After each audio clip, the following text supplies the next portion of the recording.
Este programa é livre para todos os públicos.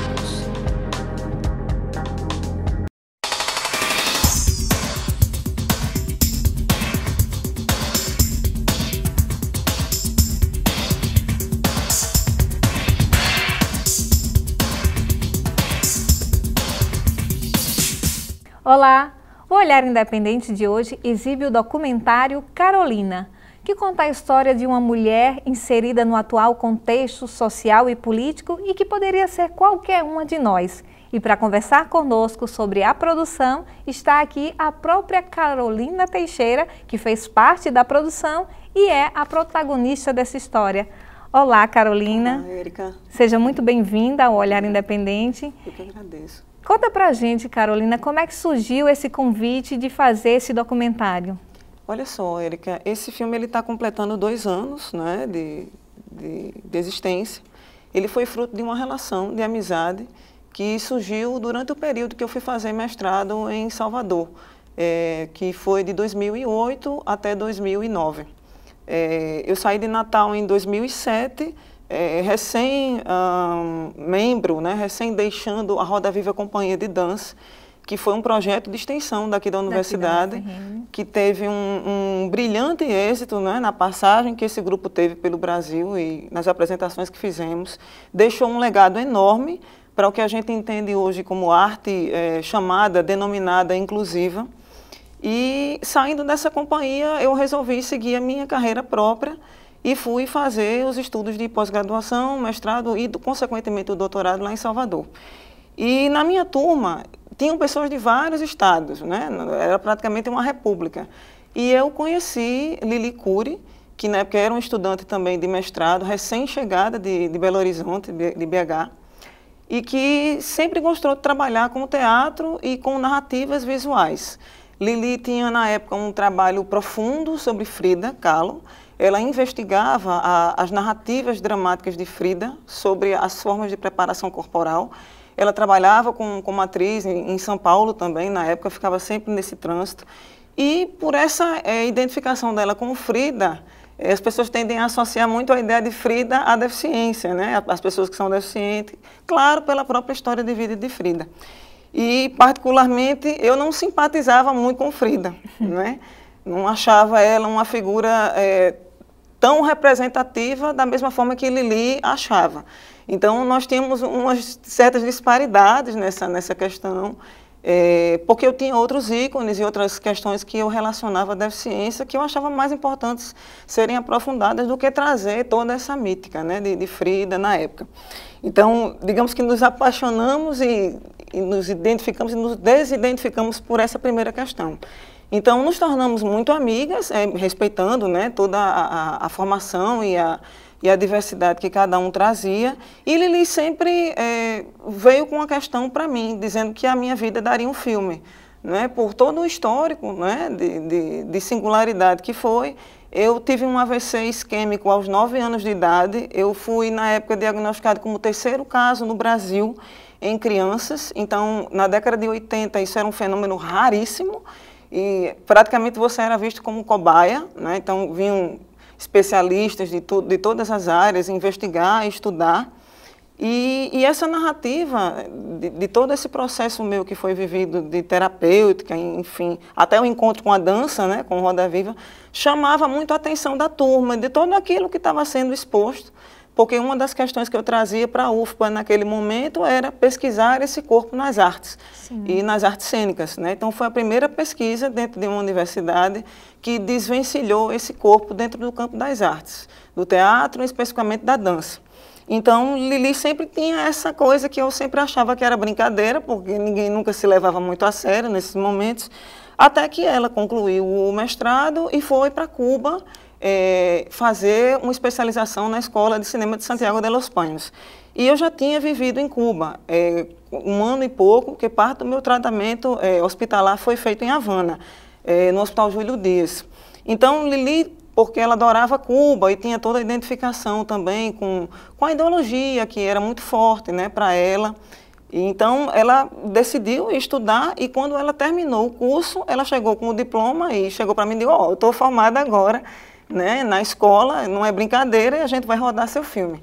Então, foi aquele baque, assim, que eu nunca imaginei, assim, eu sempre fui uma artista muito mais do backstage do que do front. E ter essa história contada, assim, foi uma forma um tanto chocante para mim naquele momento. Ao mesmo tempo que eu vi a importância que foi permitir que isso acontecesse, porque era um olhar de outro artista sobre o meu trabalho. Então, o primeiro contato foi esse, né? Com ela e com a equipe. E você, como produtora cultural, também se envolveu na produção de fato, né? Sim. Na verdade, o coletivo que se somou foi muito diverso, né? Então, nós tínhamos profissionais de vários países que moravam em Salvador. Então, todos, de uma certa maneira e à sua maneira, foram produtores também, né? Eu fiz uma captação financeira com empresas que eu já conhecia. Praticamente o curta foi custeado com R$ 1.300. E teve o apoio da Hortorrio, que foi a empresa realmente que bancou, que financiou e que já era uma empresa parceira de projetos aqui em Natal, que eu já trabalhava, e da Graficaria, que fez todo o trabalho de publicidade, de mídia, de impressão gráfica dos materiais para festivais, enfim, catálogos. Então, a gente contou com o suporte dessas duas empresas. A primeira gravação foi no Porto de Salvador, que é uma área gigantesca, assim, que eu sempre tive uma mística, assim, eu sempre quis fazer uma performance nesse lugar, porque até então as performances que eu fazia eram mais voltadas para o centro de Salvador, porque eu já tinha uma relação com o centro, eu morava no centro, e eu tinha uma pesquisa sobre próteses e órteses, né? Para quem não sabe, as órteses, elas são muito usadas para corrigir imperfeições físicas, e eu cheguei a fazer uso delas na infância. E as próteses são usadas para substituir membros que faltam, né? Como, por exemplo, um dente, uma perna biônica. Então, eu comecei a estudar e a fazer essas performances em Salvador. Ela era uma pesquisa que se chamava Poética Protética.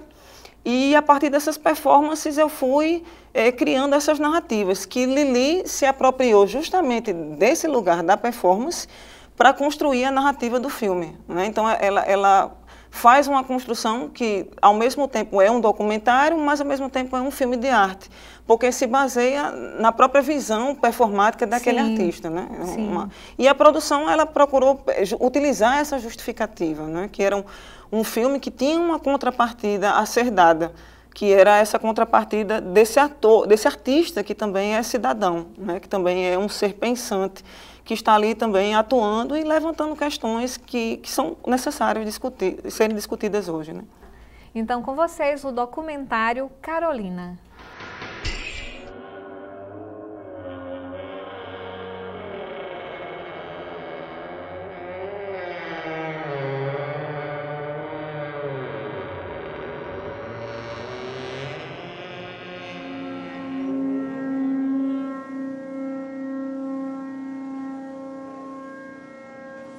O que menos se esperava era que a filha mais nova, a caçula de toda a família, sobrinha mais nova, neta mais nova, viesse a ter o AVC.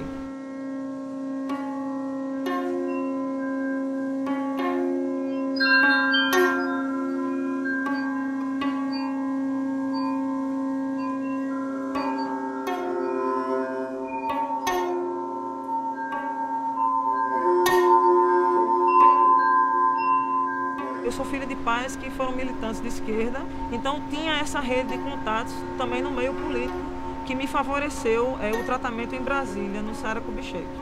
Ao retornar desse tratamento para Natal, em 91, a minha mãe precisou viajar para Cuba, para um congresso de sociologia.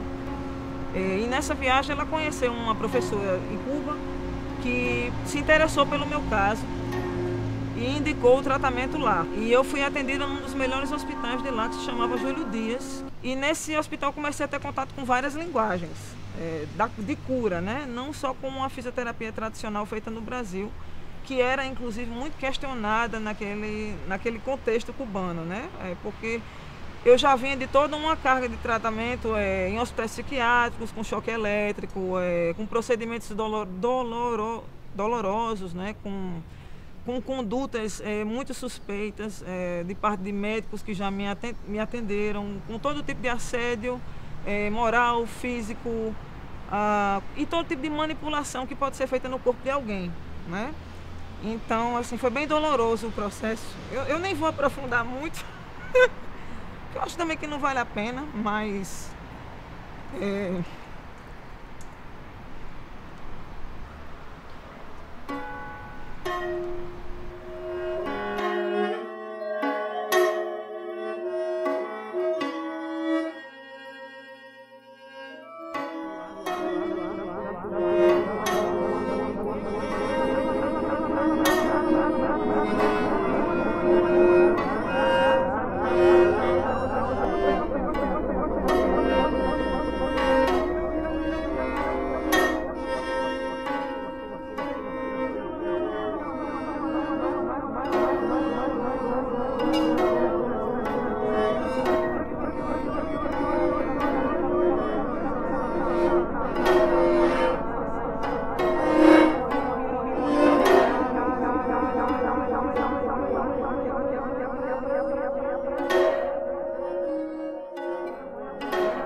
Eu comecei a entender que o meu próprio partido iria ser o mesmo.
eu fui meio que sendo levada, né, a estudar artes cênicas, a fazer aquilo ali, a me formar e terminar ficando meio perdida quando eu me formei e passei assim 4 anos ainda vagando. O meu sentimento de gratidão maior pela universidade foi que me ajudou a fazer um livro. A pesquisa virou algo concreto que pode ser dado, partilhado, vendido para outras pessoas. Assim.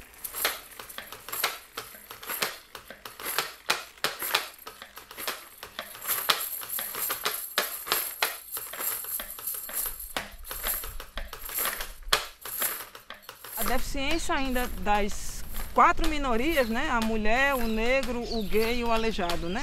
Eu digo que o aleijado é a última fronteira, né? É a fronteira, é México, é o muro, né?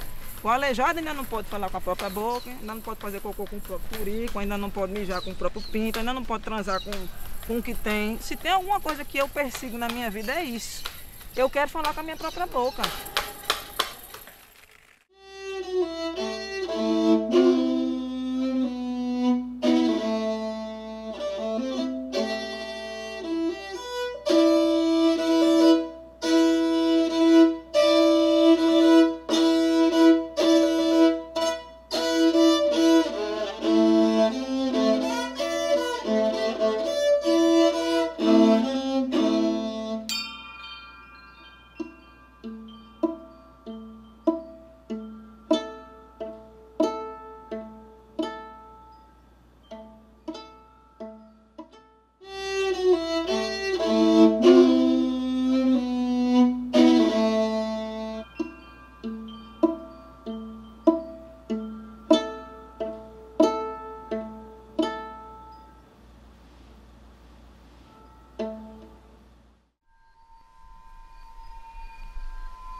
Esse foi o documentário Carolina. E você acompanha agora um depoimento da diretora Lili Cury, direto de Salvador.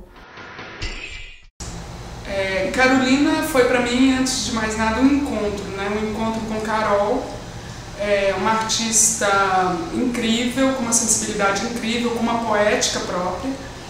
E Carol me fez muito lembrar o meu processo como atriz, como performer, com a Frida Kahlo, né?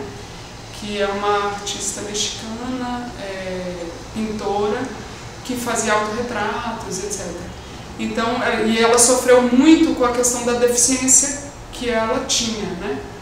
Então, para mim, quando eu tive esse encontro com Carolina, eu queria, na realidade, revelar para as outras pessoas o quão importante e era, né, naquela época que a gente fez o filme, a arte de Carolina, né? A forma como ela conseguia criar a partir de si mesma, né? A partir das coisas que atravessavam a ela e a partir da sensibilidade que ela tem, né? com o universo que ela está inserida, né?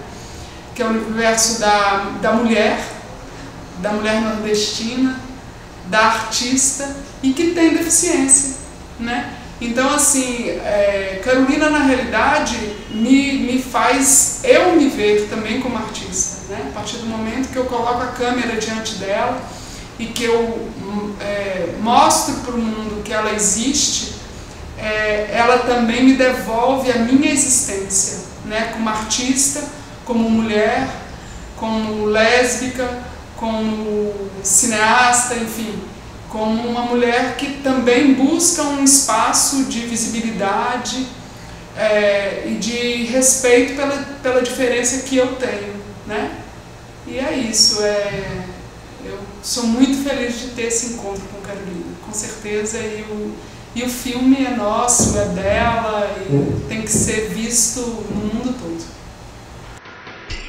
E continuando, bate-papo com Carolina Teixeira. Carolina, como é que foi para você se ver na tela, né? Depois de gravar, de exibir, quando você viu pela primeira vez o filme pronto, o que foi? Como foi que você se sentiu? Nossa, o lançamento oficial foi em outubro, finalzinho de outubro de 2016. Ela fez uma avant-première só para os mais íntimos, né, as pessoas que tinham acompanhado, e para a equipe.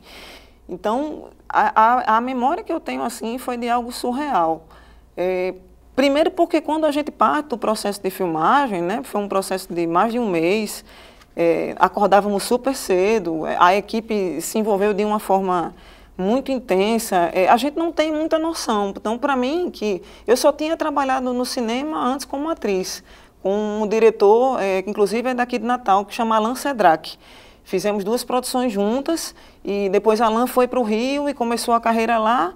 E o trabalho como atriz era um lugar que eu já conhecia, mas o trabalho me vendo no fazer criativo, sendo filmada, realmente foi uma experiência muito, muito intensa, assim, porque eles deram muita liberdade para que eu criasse as performances simultaneamente, né? Não houve uma combinação das cenas, as cenas eram muito livres, então eu de repente ia para uma área pública que tinha um determinado espaço e essa liberdade de criar era dada, né? Então você vai construir a performance agora da forma que você sentir. E isso é muito importante, ter tido essa liberdade, né? ter tido esse respeito pelo olhar de quem dirigia, de quem cinematografava, né? Isso foi muito generoso, assim, esse espírito da equipe. A própria trilha sonora, né, que é do maestro Emílio Leroux, que é um peruano, um músico que mora lá, que foi de uma sensibilidade genial, porque ele criou uma sinfonia tocando as minhas órteses, né? Eu me emociono muito, porque quando eu lembro, nossa, é a memória mais forte que eu tenho. Então, todos se envolveram de uma forma muito intensa, né? Com esse fazer, com esse processo criativo todo, né? E com certeza foi muito importante para você, né? Sim, foi muito importante porque tem questões no filme que são as leituras de um diretor, de um roteirista, mas tem questões no filme que eu me identifico como artista. Tem muito, você ali também, sim, né? Se expondo, contando, sim, a sua história, falando de situações que você passou, sim, você se emociona, né? Sim. Durante o filme, então é um momento muito íntimo de exposição, assim. Muito do que se vê, do que se viu em toda a história da arte está atrelado à eficiência, ao fazer bem, ao fazer puro, ao virtuoso, ao perfeito, à perfeição, ao que exatamente. Se considera perfeito, isso, né? E a ideia que se tem de falha, de precariedade, de deficiência, isso foi apagado na sociedade, né? Então, talvez repensar esse lugar, até do ponto de vista filosófico mesmo, e a arte possibilita isso, né? Porque é filosofia, isso. O cinema principalmente, porque é filosofia visual, acho que é a maior fonte de concretude que a gente pode ter nesse momento, assim, trazer para dentro de cada um de nós essas experiências que muitas vezes nos afastam, né, da realidade, né? Então, eu acho que o filme, ele, de uma certa maneira, ele toca esse lugar nas pessoas. Não que ele queira fazer um trabalho missionário, né? Porque nós não somos pastores, nem a função do ator, do artista é essa. Mas ele deixa uma mensagem. Com certeza, e é uma função social que o cinema tem, sim, né? Também de dar voz, muitas vezes a quem não tem, né? Nesses espaços que a gente diz. Então é um papel muito importante do cinema. E eu fico muito feliz com a sua vinda aqui ao programa.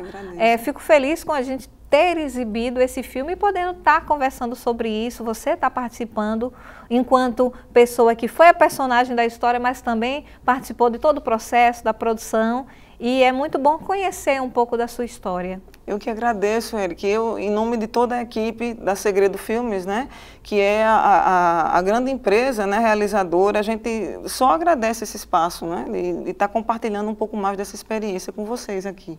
Quais são mais as expectativas, assim? Eu acho que, assim, o papel dele já foi cumprido de forma muito brilhante, né? Mas vocês têm mais planos para esse filme? Sim, uma das grandes conquistas que a gente está tendo agora é ter a possibilidade de ter a versão acessível do filme, não é? É um filme aberto, ele é um filme que ele não quer vestir-se por causas, né, por rótulos. Ele é um filme que ele fala de todas as causas ao mesmo tempo, de todas as lutas, não é? Ok, Carolina, muito obrigada mais uma vez pela participação aqui no programa. Parabéns para a Lili, para você e para toda a equipe, né, pela linda produção e pela importância que ela tem, que é muito grande. E você de parabéns por expor e compartilhar um pouco da sua história, viu? Obrigada, Érica. A gente só tem a agradecer por esse espaço. Obrigada mais uma vez. E esse foi o Olhar Independente de hoje e você aí também pode participar do nosso programa, é super fácil.